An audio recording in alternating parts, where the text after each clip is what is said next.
Bismillahirrahmanirrahim. Alhamdulillahi rabbil alamin. Wassalatu wassalamu ala asyrafil anbiya'i wal mursalin wa ala alihi wa sahbihi ajma'in. Rabbi shrah li sadri wa yassir li amri wahlul 'uqdatam min lisani yafqahu qawli. Assalamualaikum warahmatullahi wabarakatuh. Pemirsa channel YouTube di mana saja pun Anda berada, alhamdulillah bertemu kita kembali dalam ceramah yang insya Allah akan terus bersambung bagian demi bagian. Dan kali ini masuk kita ke bagian yang ke-19 dengan tema umat Islam harus cerdas, jangan latah.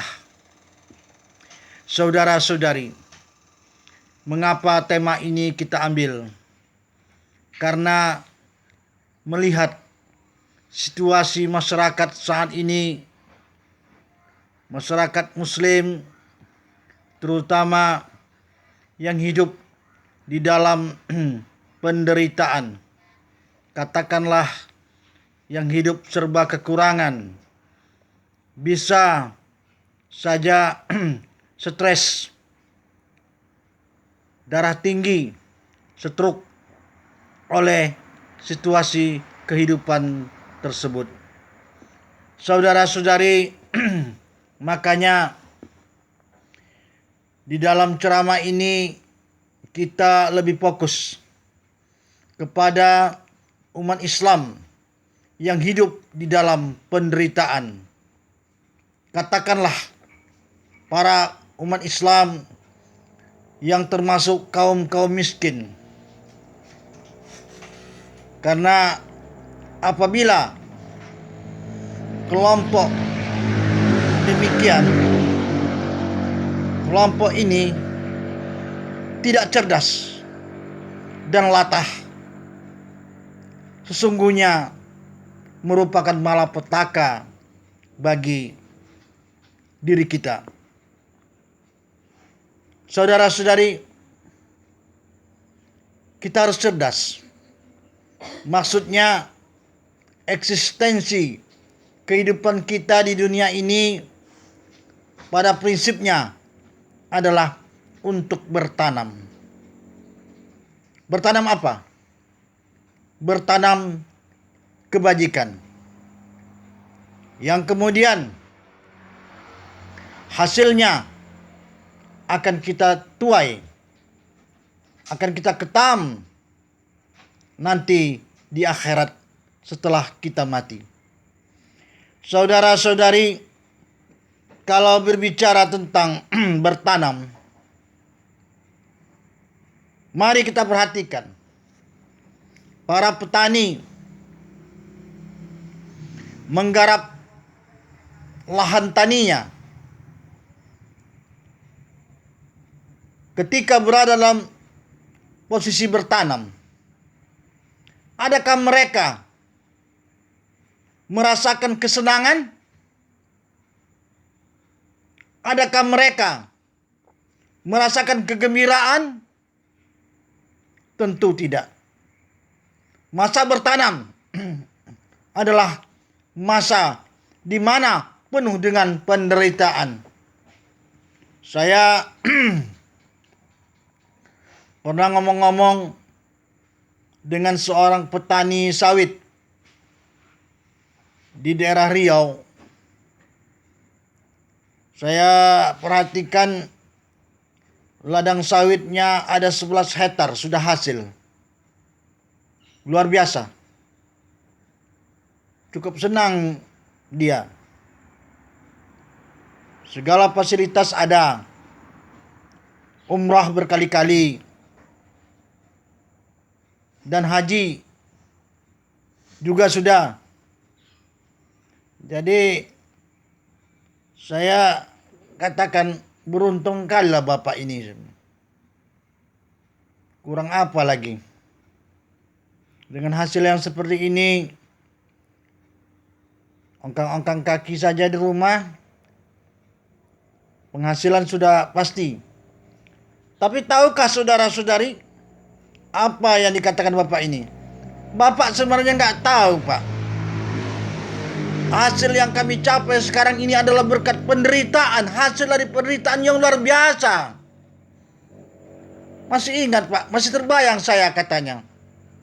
Waktu dulu bertanam sawit ini, kami belilah kepelingan tanah. Jadi hutan, Pak. Kami rambah hutan itu, pohonnya besar-besar. Siamang pun masih ada.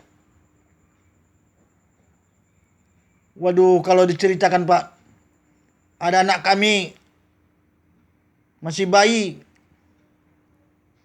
Jadi kami ayunkanlah di pondok.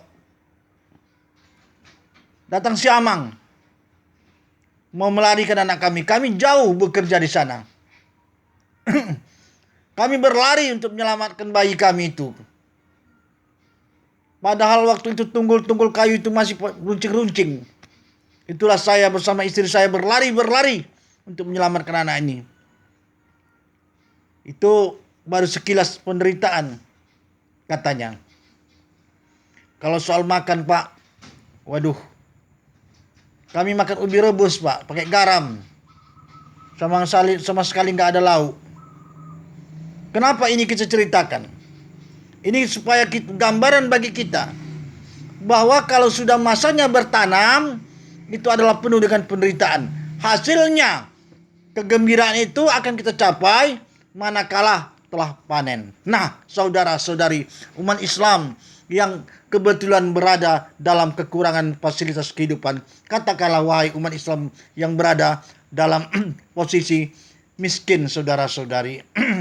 Mari kita camkan cerdas kita bahwa sungguhnya dunia ini adalah tempat bertanam kebajikan. Seperti yang kita gambarkan tadi, apabila sudah masa bertanam, itu adalah penderitaan. Ikhlaskanlah. Kita harus sadar, harus cerdas bahwa dunia ini memang tempat bertanam identik dengan penderitaan. Tanamlah kebajikan. Terus tanam kebajikan. Derita dan menderita lumrah. Tapi kita tetap berharap kita akan menuai hasilnya nanti di akhirat. Ketika kita berada di dalam surganya Allah. Perlu kita ketahui, jika kita cerdas dan telah meresapi, menghayati, memaklumi, dan menerapkan kesimpulan tadi bahwa dunia ini adalah tempat bertanam dan merupakan arena atau gelanggang penderitaan, maka insya Allah tidak akan goyah jiwa kita. Jiwa kita akan tenang. Tidak ada stres, tidak ada darah tinggi. Tapi kalau kita tidak cerdas, kita bandingkan kehidupan kita dengan orang lain, waduh, sungguh kita berarti sama dengan bunuh diri, saudara-saudari. Kalau jiwa sudah tenang, kita berangkat meninggalkan dunia ini, saudara-saudari, dalam keadaan tenang, jiwa-jiwa yang tenang. Hal ini saudara-saudari, Allah gambarkan dalam firman-Nya yang begitu syahdu bagi orang-orang yang paham. Seperti firman Allah, ya ayyuhal nafsul mutmainnah, irji'i ila rabbiki radiyatan mardiyah, fadkhuli fi ibadi wadkhuli jannati. Wahai jiwa-jiwa yang tenang, kembalilah dengan penuh keredaan. Masuklah ke dalam hamba-hambaku dan masuklah ke dalam surgaku. Inilah seruan Allah, saudara-saudari, bagi jiwa-jiwa yang tenang. Tapi kalau kita tidak cerdas, dari mana kita mendapat ketenangan? Orang lain mendapatkan kekayaan, kita gelisah. Kegelisahan terus menerus, sehingga timbul mengutuk diri. Saya ini orang celaka dan lain sebagainya. Tahukah saudara-saudari, celaka tidaknya seseorang bukan di dunia ini, saudara-saudari. Dunia ini bakal hancur, lebur.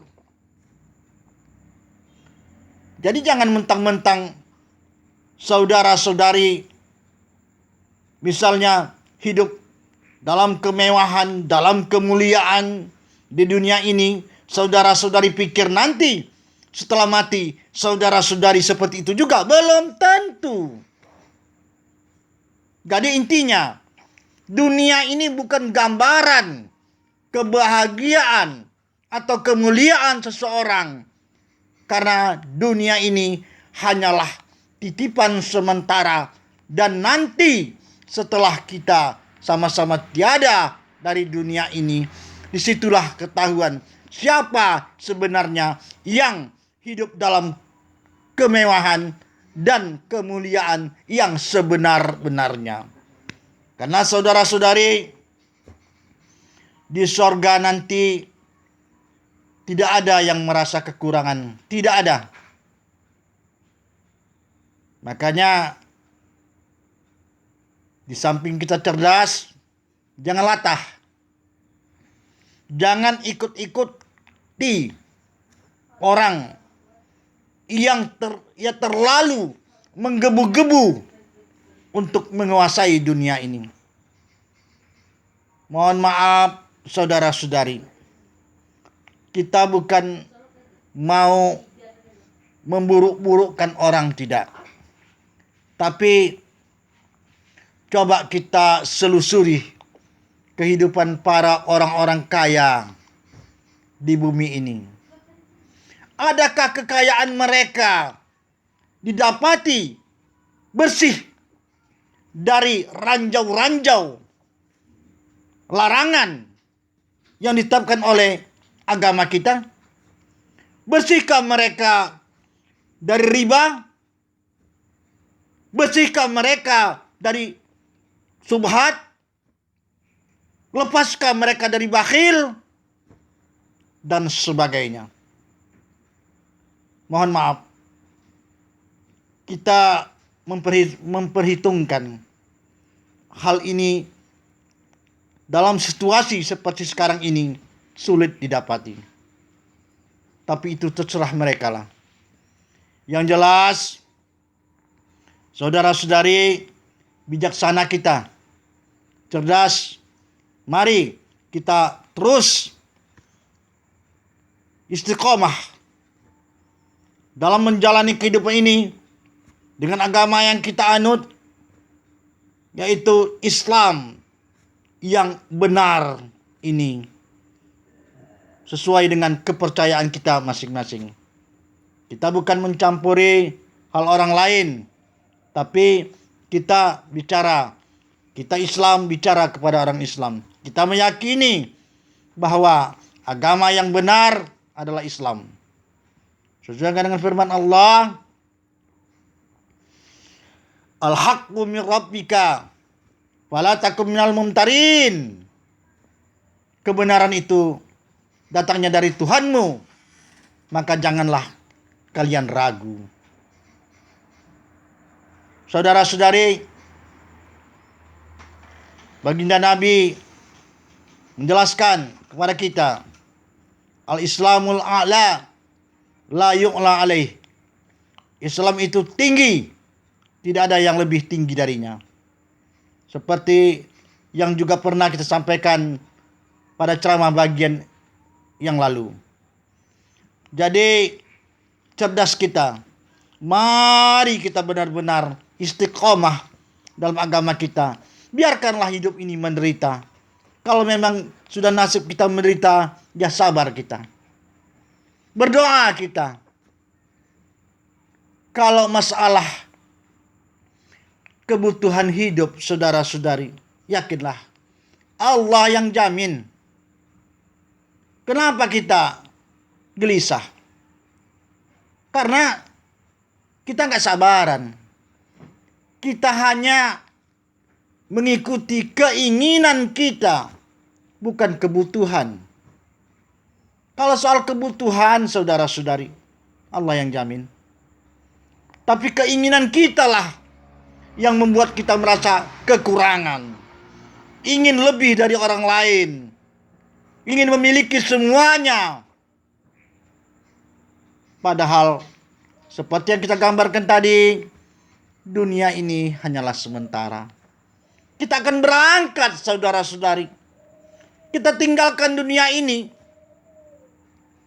Batang tubuh kita yang telah kaku dibungkus, dikapani, dimasukkan ke dalam keranda, diusung orang beramai-ramai ke tanah pemukiman atau pemakaman yang sepi di sana. Tinggal kita sendiri di dalam tanah. Bakal berakhir. Itu intinya. Maka cerdaslah kita. Cerdas dalam kehidupan ini. Jangan kita berkhayal tentang yang wah-wah dan mewah-mewah. Bertanam kebajikanlah kita. Namanya pun masa bertanam adalah masa penderitaan. Alirkan air mata kita, saudara-saudari. Walaupun kita hidup di dunia ini menderita, nanti setelah meninggal kita, Allah sambar roh kita. Karena kita orang baik, akan dihamparkannya sorga kepada kita. Menangis rasanya kita kalau bicara ini, saudara-saudari. Mari istiqomah kita dalam beragama. Biarlah orang lain hidup mewah, kita dalam penderitaan. Yakinlah Allah Maha kasihan kepada kita. Allah lebih tahu tentang kita. Dunia ini berapa lamalah, saudara-saudari? Kalau dihitung-hitung standar yang normalnya usia kita, atau dalam kata lainnya masa-masa produktivitas kita, paling-paling 90 tahun umur kita. Lebih dari 90 tahun sudah uzur itu. Nah, saudara-saudari bayangkan dengan dengan masa yang 90 tahun. Sedangkan yang kita hadapi adalah masa yang selamanya, yang tidak akan mati-mati lagi. Apa artinya? Maka cerdas kita, jangan latah. Wahai saudara-saudariku umat Islam yang hidup dalam penderitaan, di mana saja pun kalian berada, marilah kita perteguh iman di dada, perbanyak amal ibadah, berdoa kita kepada Allah. Kita yakinkan dalam hati bahwa dunia ini adalah tempat bertanam, bukan tempat untuk menuai atau mengetam. Berdoa kita kepada Allah. Dengan demikian akan timbullah ketenangan jiwa. Apabila jiwa kita tenang, itulah yang kita harapkan. Semoga kita berangkat meninggalkan dunia ini dalam keadaan jiwa yang tenang. Batin kita tenang. Sehingga jenazah kita tidak ada aliran air mata, saudara-saudari. Tidak ada keluh kesah di sana. Kita akan berangkat Allah menyambut kita dengan penuh rasa kasihan. Inilah hambaku yang dulu hidup di dunia. Ku coba dia dengan penderitaan, tapi tabah, senyum ikhlas dalam hidupnya. Marilah wahai hambaku, aku sambut engkau, kusediakan bagimu surgaku. Inilah imbalan atas kesabaranmu hidup di atas dunia. Terharu kita cerita ini saudara-saudari. Barangkali tak usahlah kita perpanjang ceramah ini, cukup demikian. Semoga apa yang kita sampaikan dapat menjadi sugesti bagi kita semua.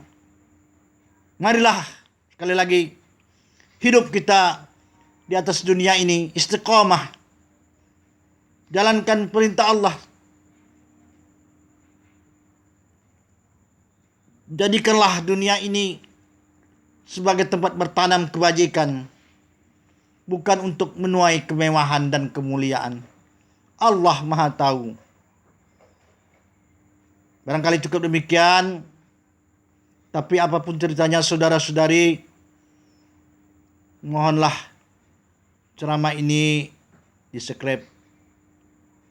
Mudah-mudahan nanti berhasil, akan menghasilkan karya-karya yang lebih menggaung lagi. Itulah yang